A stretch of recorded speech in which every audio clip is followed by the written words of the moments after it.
quick overview of the parts of Iron Man for my students, just as a reminder. So the intro is doing this, we say, behind the nut bend. So on your low E string, open, it's just pressing down, which bends the pitch of the string, bends it higher.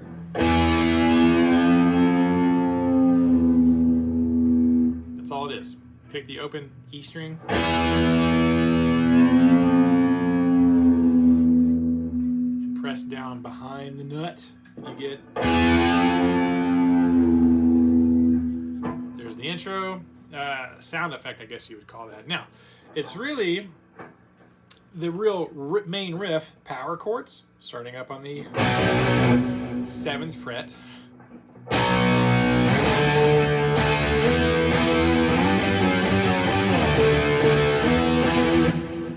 That's the main, hook riff of the song. Power chord, 7th fret, so it's a B, 7 and 9, up to the 10th fret, D. And he likes to do Tony likes to do a lot of slides. Hit the 10, D power chord, 10 and 12.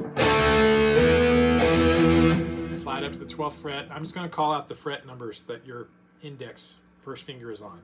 Without the power chord, just index finger would be 7, 10, 10 again, sliding to 12. You hit the 12 again.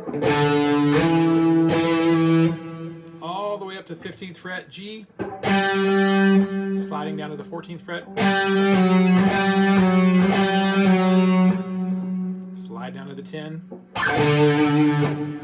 10 back to 12.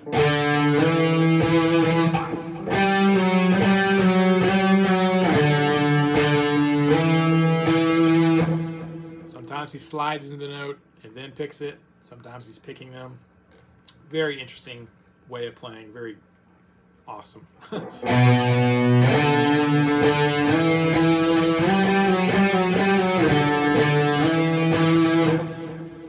That's what your index finger is doing on the low E string. Add in the 3rd finger on the next string, skip a fret, you got your power chords.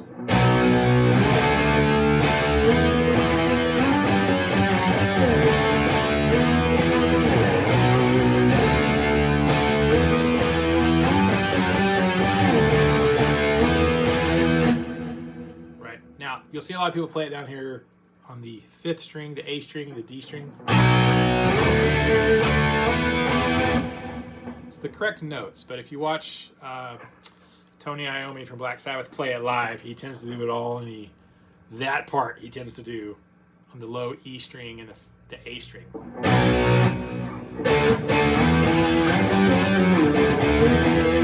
Okay, that's the main hook riff of the song. As soon as Ozzy comes in, or whoever the singer is, if you're in a band playing, when the singer comes in, he's going to play the same notes, but in a new position. So we're going to go 3rd finger, 6th string, 7th fret.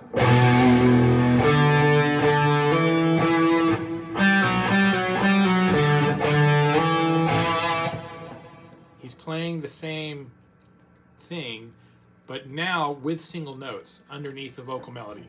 So when the vocal comes in, it's less heavy.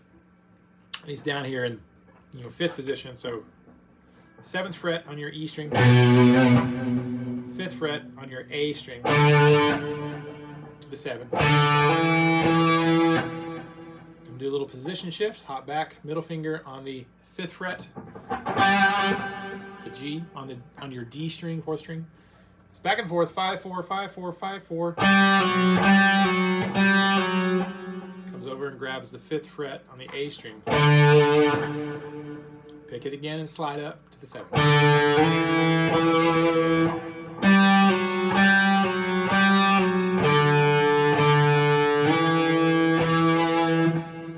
So that whole thing, single notes, not power chords.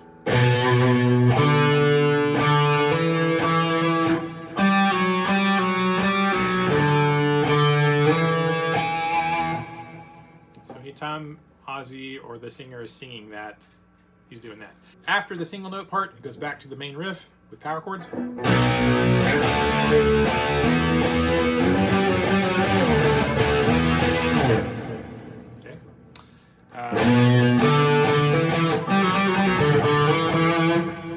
sort of interlude part, the single note riff thing that happens after the first verse, which I love. It's probably my favorite riff. We're gonna go 7, 7th fret on your E string. Hit that twice. 5 on the A string. Back to the 7 on the E string. 6, 5.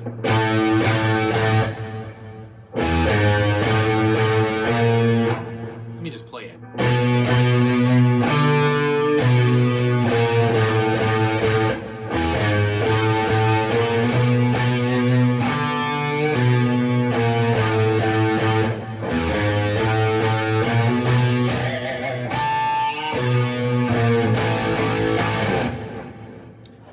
Might be my favorite riff of the whole song. Okay, so let me break down the frets for you. E string 7, twice. To the 5th fret on your A string. Back to the 7 on the E. 6, 5, 5, 5. Then we'll go open. 4, 2 5s. 6. Then it starts over.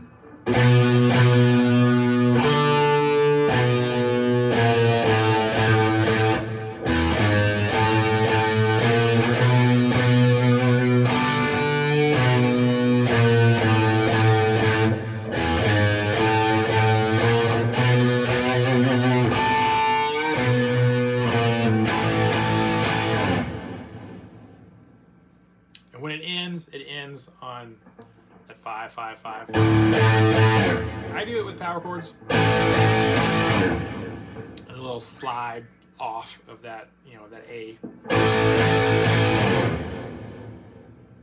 I like to do that. It's a little extra spiciness there. I love that riff.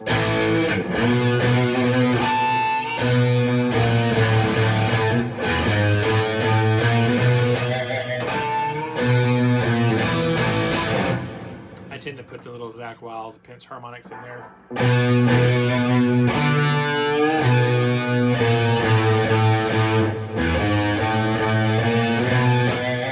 Okay, back to the intro.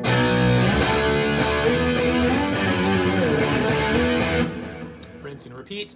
The next section of the song, I always like to think of songs as like building a Lego set or building a jigsaw puzzle.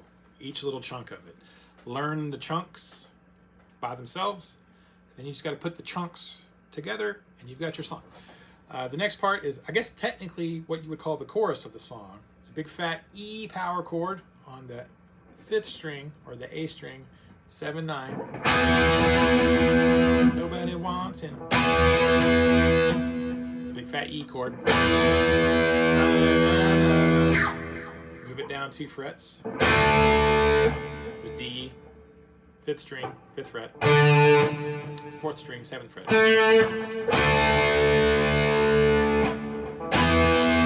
nobody wants him. He just stares at the wall. To the 6th string, 7th fret, B power chord.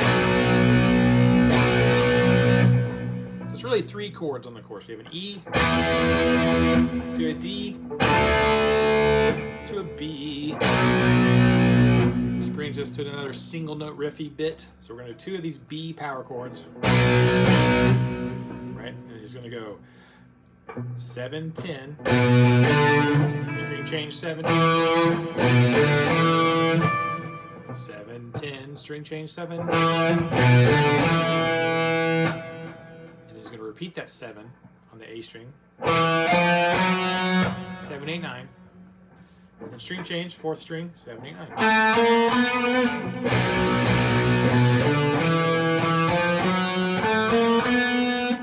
Plays that twice.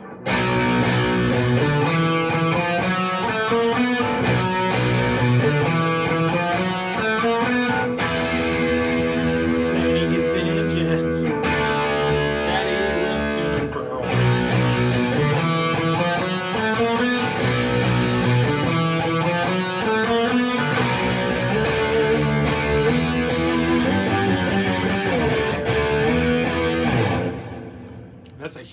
chunk of the song. Now, it's not the lead up into the guitar solo or the guitar solo or the outro, but the only other pieces of this puzzle are, the segue into the guitar solo and the rhythm part under the solo and the guitar solo itself.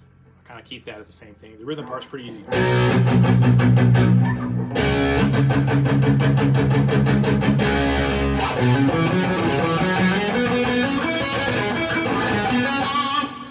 So the solo is its own little thing. We have an outro riff, but I'm going to stop it right here. This will get you like 80 to 85% of the song, the main riffs and parts of Iron Man. So use that as a refresher if you need to, and I hope you enjoy that. See you next time. Stay tuned for part 2. Bye.